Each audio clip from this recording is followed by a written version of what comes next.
Hello everyone, welcome to my channel. तो आज हम करने वाले हैं अपने कॉम्प्रिहेंशन पैसेज का सेट नंबर 12। ठीक है, तो स्टार्ट कर लेते हैं और देख लेते हैं ये कब आया हुआ है। तो देखो, ये मैट्रिकुलेशन लेवल का जो भी एग्जाम रहा है ना, ये उसमें आया हुआ है शिफ्ट नंबर 4 में, पिछले साल का ही है ये। ठीक है, देखते हैं क्या बात हो रही है इसमें।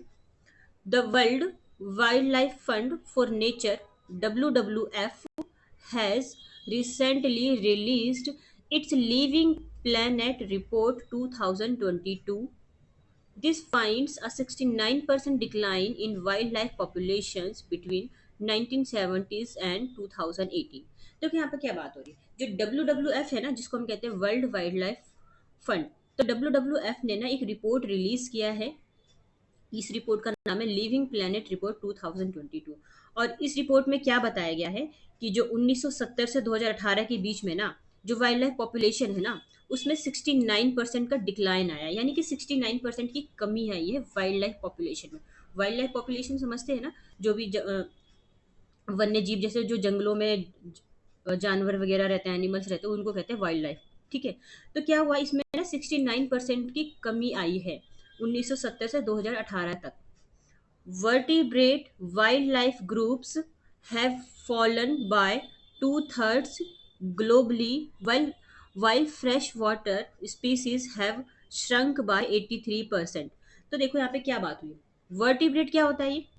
तो वर्टिब्रेट का मतलब होता है जो ऐसे एनिमल्स जिनकी बैकबोन होती है, हम कह सकते हैं स्पाइन होती है या फिर रीढ़ की हड्डी होती है, ऐसे एनिमल्स को हम कहते हैं वर्टिब्रेट। ठीक है, तो जो वर्टिब्रेट वाइल्ड लाइफ ग्रुप्स है ना, उनमें क्या हुआ है, वो उसमें कमी आई है, 2/3, 2/3 ग्लोबली कमी आई है।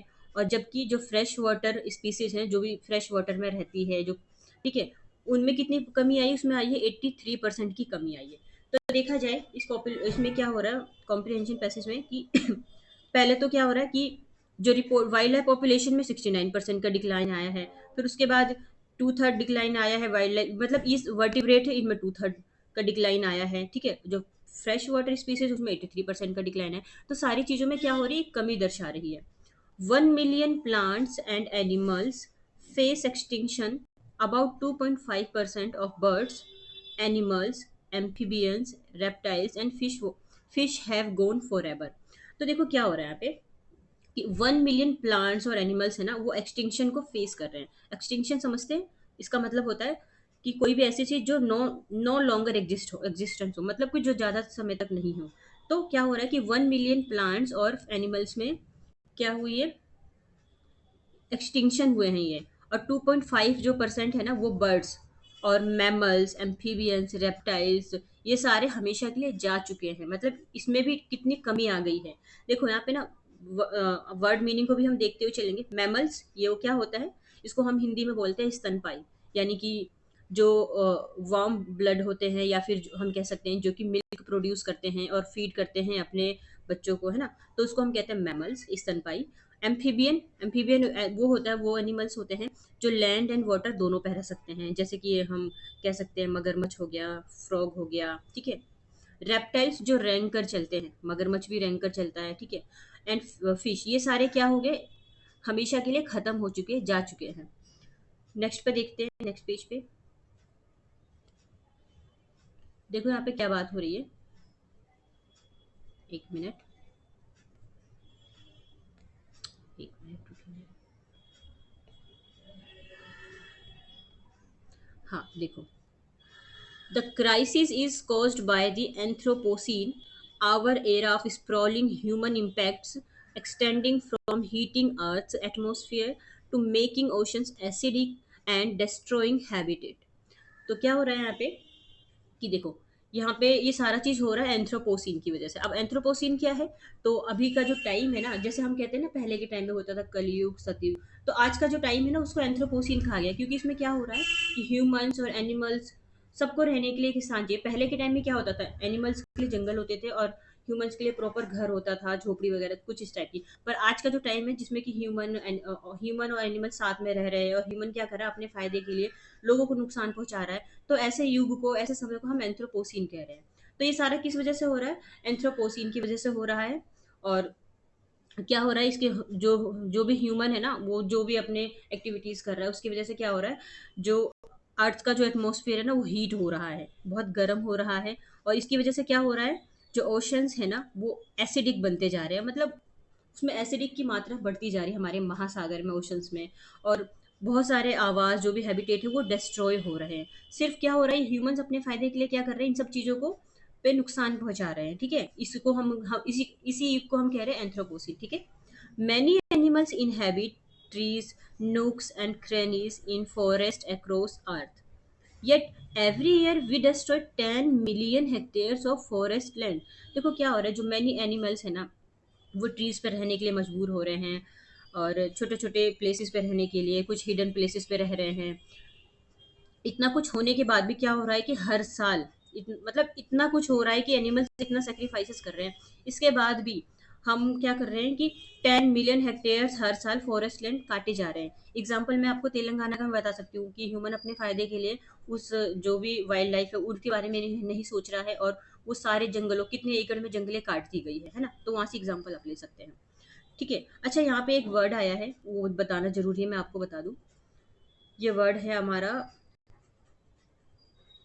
एक मिनट, नुक्स एंड क्रेनीज।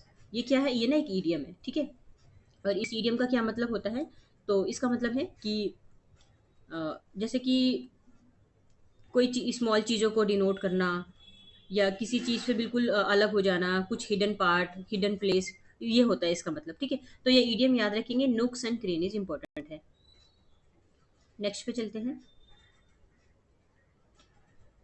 नेक्स्ट है हमारा, our greenhouse gas emission warm the world, causing extreme weather events, droughts, heat waves, wildfires, and the collapse of productive plants. अब क्या हो रहा है इन सब चीज़ों की वजह से, जो ग्रीन हाउस गैस है ना उसका एमिशन, उसका उत्सर्जन, मतलब ग्रीन हाउस गैसेस बहुत ज़्यादा निकल रहा है, जिसकी वजह से क्या हो रहा है, जो हमारा वर्ल्ड है ना वो बहुत वार्म हो रहा है, बहुत गर्म हो रहा है। और इन सब की वजह से क्या हो रहा है, जो बहुत सारे वेदर इवेंट्स हो रहे हैं, मतलब कि वेदर में चेंजेस आ रहे हैं। अब जैसे क्या क्या हो रहा है, सूखा पड़ रहा है, ड्रॉट्स आ रहे हैं, ड्रॉट्स हो रहा है, हीट वेव्स, बहुत हीट वेव्स आ रही है, लू चल रही है, वाइल्ड फायर्स, जंगलों में आग लग रही है। आपने देखा होगा कई बार न्यूज में आता है कि जंगलों में आग लग गई है, यहाँ पे ये हो गया, क्योंकि हीट वेव्स की वजह से आग लग रही है। ठीक है, and collapse of productive plants, जो भी प्रोडक्टिव प्लांट्स है वो खत्म होते जा रहे हैं, डिक्लाइन होते जा रहे हैं। ठीक है, this forces wildlife to travel, seeking water and food. As they wander, they face human animal conflicts over resources. अब क्या हो रहा है, इन सब चीज़ों की वजह से ये यहाँ पे जो वाइल्ड लाइफ है वो, ये सारी चीज़ें होने की वजह से उनको ट्रैवल करना पड़ रहा है दूसरी जगह पर, पानी और फूड के लिए। ठीक है, क्योंकि उनको भी तो पानी चाहिए, फूड चाहिए, ऐसी जगह पे तो नहीं रह पाएंगे ना वो फिर।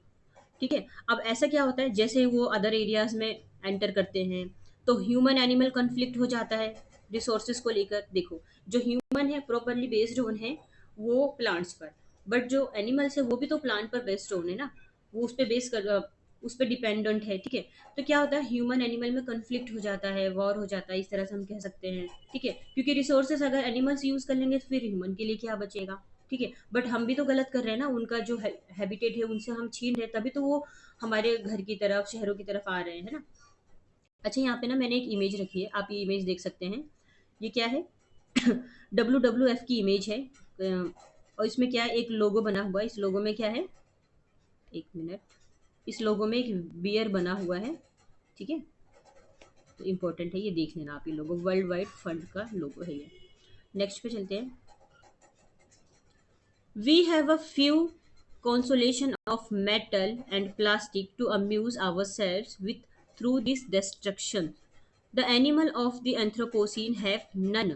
अब देखो क्या बात हो रही है कि कंसोलेशन का पहले मतलब देखते हैं। कंसोलेशन का मतलब होता है कि अ, अपने कंफर्ट के लिए सोचना। ठीक है, चाहे कोई परेशान हो रहा है, किसी को डिसअपॉइंट करके या कोई भी लॉस होके, इंसान जब अपने कंफर्ट के लिए सोचता है ना, उसको कंसोलेशन कहते हैं। ठीक है, अब यहाँ पे क्या हो रहा है कि ह्यूमंस के पास कुछ कुछ कंफर्ट तो है, कुछ कंसोलेशंस तो है। जैसे कि अगर कोई चीज़ें खत्म होती है तो उसके पास मेटल है यूज़ करने के लिए, उसके पास प्लास्टिक है यूज़ करने के लिए, to amuse, amuse means entertain करना। तो हमारे पास कुछ चीज़ें तो है अपने आप को एंटरटेन करने के लिए, बट अगर जैसे इतना नुकसान होने के बाद भी हमारे पास काफ़ी चीज़ें एंटरटेन करने के लिए। बट जो एनिमल्स हैं उनके पास तो कुछ भी नहीं है, है ना? उनके पास तो एक वाइल्ड लाइफ ही था, जंगल ही थे, जिसको कि हम क्या कर रहे हैं, नष्ट कर देते हैं। However, losing them has huge implications for humanity. और इसलिए हम कह सकते हैं कि उनको ख़त्म, जो भी अगर ह्यूमन ख़त्म हो रहे हैं हम, तो उसके लिए वो क्या हमारे लिए एक बहुत बड़े नुकसान के तरह है। अगर वो ख़त्म हो जाते हैं धरती से, हम उनका आवाज़ छीन रहे हैं सारी चीज़ें, तो ये हमारी ह्यूमैनिटी के लिए एक बहुत बड़ा नुकसान है। According to the World Economic Forum, an analysis of 163 industry sectors shows over a half the world's GDP is dependent on nature and ecosystem services performed by the animals। ठीक है, अब देखो बात क्या हो रही है। जो वर्ल्ड इकोनॉमिक फोरम है ना, उसके अकॉर्डिंग इसने एक एनालिसिस किया है, वर्ल्ड इकोनॉमिक फोरम ने। तो एनालिसिस क्या किया कि 163 इंडस्ट्री सेक्टर का एनालिसिस किया। फिर ये पाया कि जो वर्ल्ड की जो जीडीपी है ना, वर्ल्ड की जो जीडीपी है, ग्रोस डोमेस्टिक प्रोडक्ट, ये क्या है, ये डिपेंडेंट है नेचर और इकोसिस्टम पे। ठीक है, यानी कि जो हमारा नेचर और इकोसिस्टम अच्छा रहेगा तो जीडीपी भी ठीक रहेगी। बट क्या हो रहा है, ये सारी चीजें जो हमारा नेचर है और जो हमारा इकोसिस्टम है वो चलता है एनिमल्स के थ्रू। ठीक है, अगर एनिमल्स ही नहीं होंगे वहाँ पे जंगलों में तो फिर कैसे होगा ये। ठीक है, तो हम ये यहाँ से कह सकते हैं कि जो एनिमल्स है वो हमारे नेचर के लिए, हमारे इकोसिस्टम के लिए एक बहुत ही इंपॉर्टेंट रोल प्ले करते हैं। ठीक है, तो ये, हाँ, आपको ये याद रखना है कि एनिमल्स बहुत ज़रूरी है हमारे आसपास आसपास जंगलों में होना, जिससे कि हमारा नेचर इकोसिस्टम बना रहे। ठीक है, नेक्स्ट पे चलते हैं। About $44 trillion of economic value generation comes from such services। और जो हमारा जो $44 ट्रिलियन है ना इकोनॉमिक वैल्यू, ये सब आता है हमारे इन सब चीज़ों से। नेचर से आता है, इकोसिस्टम से आता है, जो कि डिपेंड होने किस पे, एनिमल्स पे। ठीक है, the World Bank finds their collapse could cause a $2.7 trillion annual decline in global GDP by 2030। South Asia among the worst hit. अब देखो यहाँ पे बात हो रही है कि जो वर्ल्ड बैंक है ना, उसने एक रिपोर्ट में देखा, ये पाया कि अगर इस तरह से जो एनिमल्स है ख़त्म होंगे, उनकी जो संख्या में डिक्लाइन आएगा, तो इससे क्या होगा, हमें $2.7 ट्रिलियन का एनुअल डिक्लाइन होगा हमारे जीडीपी में। एनुअल डिक्लाइन होगा, जीडीपी कम हो जाएगी हमारी 2030 तक, या फिर और ही डिक्लाइन हो जाएगी। ठीक है, और जो साउथ एशिया है ना, वहाँ पे तो ऑलरेडी वर्स्ट वर्स्ट कंडीशन है। ठीक है, तो एनिमल्स का होना जरूरी है। ठीक है, alongside, without our fellow species we lose the wonder and beauty of the world. There are solution to halt this growing loss. अब देखो क्या हो रहा है, विदाउट इन स्पीसीज के क्या होगा कि हम एक वंडर और एक ब्यूटी, हमारे जो वर्ल्ड की ब्यूटी है उसको हम क्या करेंगे, खो देंगे। क्योंकि एनिमल्स नहीं है तो धरती पर जीवन भी नहीं है, आपको ये याद रखना है। No animals no lifes. ठीक है, एनिमल्स बहुत इंपॉर्टेंट है हमारे लाइफ के लिए। ठीक है, उनका एक बहुत ही इंपॉर्टेंट रोल है हमारे जीवन पर। There are solution to halt this growing loss. हमारे पास सॉल्यूशन है, ये जो तेजी से हमारा जो लॉस बढ़ रहा है ना, ग्रोइंग लॉस, तेजी से ये लॉस बढ़ रहा है, उसको रोकने के हमारे पास सॉल्यूशन है। Halt means stop. ठीक है, टू स्टॉप समथिंग, हाल्ट याद रखेंगे, इंपॉर्टेंट वर्ड है हाल्ट। नेक्स्ट पे चलते हैं। We can rejuvenate wild habitat, protect humans sharing lands with animals and respect wildlife's need for peace। और देखो हम क्या कर सकते हैं, हम रेजुविनेट कर सकते हैं वाइल्ड हैबिटेट को, हम फिर से उसको अच्छा बना सकते हैं। ठीक है, प्रोटेक्ट करते हैं, कर सकते हैं जो भी ह्यूमन जो भी लैंड शेयर कर रहा है एनिमल्स के साथ, उसको हम प्रोटेक्ट कर सकते हैं कि ह्यूमन अपनी लैंड्स को यूज़ करे, और एनिमल्स के लिए भी एक प्रॉपर लैंड होना चाहिए जिससे उनको दिक्कत ना हो। ठीक है, respect wild life need for piece, हमें अपने वाइल्ड लाइफ की रेस्पेक्ट करनी चाहिए, पीस के लिए, शांति के लिए। ठीक है, thinking about animals helps us understand the alchemy of existence. हमें एनिमल्स के लिए सोचना चाहिए, उनके लिए सोचना चाहिए, क्योंकि ये हमारे हमारे लिए भी एक फ़ायदेमंद है, हमारे हमें भी हेल्प करता है, और जिससे कि इनका जो एग्जिस्टेंस बना रहे। ठीक है, ऐसे आप इसको याद रख सकते हैं। देखते हैं अच्छा देखो हमारा जो पैसेज है ना खत्म हो गया है, देख लेते हैं क्वेश्चंस में क्या है। Select the most appropriate title for the given passage, title बताना है हमें। देखते हैं क्या है। Wild life, world wild life fund in India, animals in the Anthropocene, animals life in India, birds and their life. क्या हो सकता है अप्रोप्रिएट टाइटल? देखो बर्ड्स एंड देयर लाइफ, सिर्फ बर्ड्स की बात नहीं हुई, इसको हम कट कर देंगे। हमें हमेशा कॉम्प्रिहेंशन पैसेज में, कॉम्प्रिहेंशन में जो दिया गया है उसके रिगार्डिंग चलना है, और उसमें जो भी दिया गया है उसको हमें सच मान के चलना है, चाहे वो सच हो या ना हो, ठीक है। एनिमल्स लाइफ इन इंडिया, क्या इंडिया की बात हुई है यहाँ पे? नहीं, वर्ल्ड की बात हुई है ना। World world wild life fund and India, okay. Animals in the Anthropocene, इसको सिर्फ इंडिया की बात नहीं हुई है। देखो हमारा जो ऑप्शन नंबर बी है ना, ये हमारा करेक्ट आंसर हो जाएगा, क्योंकि देखो एनिमल्स इन द एंथ्रोपोसिन, जो हमारा अभी जो एनिमल्स है ना, क्योंकि बेसिकली इसमें बात हो रही है एंथ्रोपोसिन की इस टाइम की, ठीक है। तो हमारा जो ऑप्शन नंबर बी है वो करेक्ट आंसर हो जाएगा। नेक्स्ट पे चलते हैं। नेक्स्ट है हमारा देखो, select the central theme of the passage, passage का थीम बताना है। हमने अभी तक पढ़ के क्या समझा? For piece and economic wellbeing man should not harm animals, हमें शांति और इकोनॉमी के अच्छे के लिए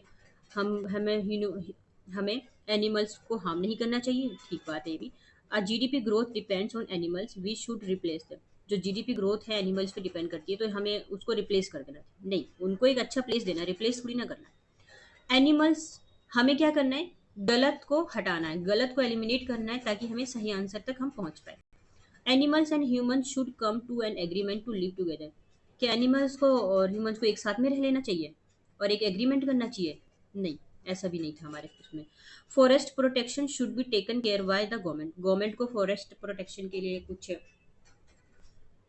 फॉरेस्ट प्रोटेक्शन के लिए काम करना चाहिए गवर्नमेंट को, ये बात तो ठीक है। आगे एक और हमने छोड़ा है ना, for piece and economic wellbeing man should not harm, ये काटो, हमारा जो करेक्ट आंसर हो जाएगा ना, ये हो जाएगा for piece and economic wellbeing man should not harm the animal, क्योंकि यहाँ पे पूरे पैसेज में बात हुई है एनिमल्स को हार्म करने की, तो हमारा जो ये है ना करेक्ट आंसर हो जाएगा, ठीक है।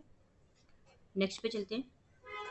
नेक्स्ट है हमारा क्या, ये which of the following is not one of the reason for human animal conflict, बताना है कि क्या ह्यूमन और एनिमल कन्फ्लिक्ट का एग्जाम्पल नहीं है, रीजन नहीं है। हीट वेव्स आ रहा है तो ये तो है, हमें नहीं बताना है। Excessive love of animals, destruction of forest, animals, देखो ना ये तो आंसर ही नहीं होगा ना। ह्यूमन एनिमल्स कन्फ्लिक्ट का रीजन नहीं है, वो है एक्सेसिव लव, क्योंकि एनिमल्स को प्यार देने से कोई ऐसा कन्फ्लिक्ट नहीं होता है, ठीक है। तो हमारा जो ऑप्शन बी है ना वो करेक्ट आंसर हो जाएगा। नेक्स्ट पे चलते हैं। नेक्स्ट है हमारा, how much forest land according to the passage is destroyed every year, कितने फॉरेस्ट लैंड डिस्ट्रॉय किया जा रहा है हर साल में? तो हमने पढ़ा था नहीं, ये था 10 मिलियन हेक्टेयर्स, हमारा जो ऑप्शन नंबर ए है ये करेक्ट आंसर हो जाएगा, ठीक है। नेक्स्ट क्वेश्चन पे चलते हैं। नेक्स्ट क्वेश्चन है हमारा देखो, as per the World Economic Forum halt the world's GDP depends on, जो वर्ल्ड की जीडीपी है वो डिपेंड करती है किस पे? अभी मैंने बताया था फॉरेस्ट पे, एंथ्रोपोसिन पे, एनिमल्स पे, बर्ड्स पे, तो देखो बर्ड्स आंसर नहीं होगा। और देखो इसका जो आंसर है ना मैं बता दूं, फॉरेस्ट नहीं होगा, क्योंकि फॉरेस्ट चलता भी तो एनिमल्स से ही है ना। इसका करेक्ट आंसर हो जाएगा एनिमल्स, क्योंकि हमने अपने पैसेज में पढ़ा है, आप एक बार पैसेज को फिर से पढ़ेंगे, लास्ट में ही था ये, आपको दिख जाएगा इसका आंसर। नेक्स्ट पे चलते हैं। अच्छा देखो वोकेबलरी आ गया, देख लेते हैं। डिक्लाइन मीन्स क्या होता है? डिक्लाइन मीन्स अ प्रोसेस और पीरियड ऑफ बिकमिंग वीकर और स्मॉलर, ठीक है। वर्टिब्रेट, इसका मतलब क्या होता है? एन एनिमल, बर्ड और फिश जिसकी भी बोन होती है, स्पाइन होती है, ठीक है। एम्फीबियन, जो लैंड एंड वाटर दोनों पर रह सकते हैं, वो होता है एम्फीबियन। रेप्टाइल्स, जो रेंग कर चलते हैं, इनका जो ब्लड होता है कोल्ड होता है, स्किन कवर्ड होती है स्केल्स से, जैसे सांप वगैरह ले सकते हैं ना, रेंग कर चलता है वो। क्रोकोडाइल हो गया, स्नेक्स हो गया, एग्जाम्पल्स भी तो है इसमें। और ये एग्स प्रोड्यूस करते हैं, ये भी याद रखेंगे। नुक, अ स्मॉल क्वाइट प्लेस और कॉर्नर, ठीक है। हाउस हो सकता है एक छोटा सा कोई सा भी जगह, हाउस हो सकता है, गार्डन हो सकता है। ऑलचेमी, ऑलकेमी क्या होता है? Magic power that can change things, ठीक है, ये तो हमने पढ़ा ही था, ठीक है। तो ये सारे आपको वोकैबुलरी याद करना है, ठीक है। So thank you so much, फिर हम नेक्स्ट वीडियो पे मिलते हैं।